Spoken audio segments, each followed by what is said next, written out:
Menko Polhukam Mahfud MD menyoroti persoalan hukum di Indonesia, khususnya terkait dengan regulasi nasional. Menurut Mahfud MD, hukum di RI masih karut-marut karena peraturan perundang-undangan tumpang tindih hingga marak politisasi. Penilaian tersebut diungkap Mahfud MD dalam acara pembukaan anugerah legislasi Kementerian Hukum dan HAM di Jakarta. Mahfud MD mengatakan ada ketidakprofesionalan dan ego sektoral dalam persoalan hukum di Indonesia. Namun persoalan itu tengah dibereskan, salah satunya dengan hadirnya Dirjen Perundang-undangan Kementerian Hukum dan HAM. Meski demikian, tidak dipungkiri persoalan hukum itu masih ada.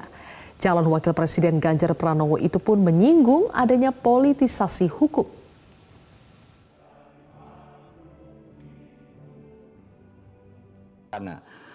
Tapi apakah itu selesai? Enggak juga. Karena ada soal lain di luar itu, yaitu terjadinya politisasi hukum, bukan politik hukum. Orang sering mencampur aduk ada istilah politik hukum dan politisasi hukum. Saudara, kalau politik hukum itu bagus, politik hukum itu mulia. Kenapa? Politik hukum itu artinya hukum yang harus dibuat untuk mencapai tujuan negara. Tujuannya apa? Lalu hukumnya dibuat. Itu namanya politik hukum.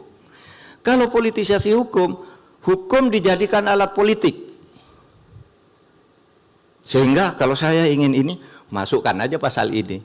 Kalau ini, masukkan aja pasal ini biar orang itu tidak bisa bergerak. Itu politisasi hukum. Kalau dalam praktek politisasi hukum menekan orang. Kamu kalau tidak kasih ini, awas. Politisasi hukum. Anggaranmu saya potong. Politisasi hukum.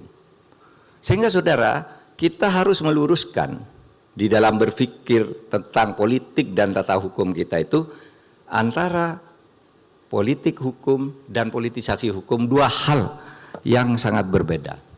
Bahkan cara baru mendapatkan informasi. Download Metro TV Extend sekarang.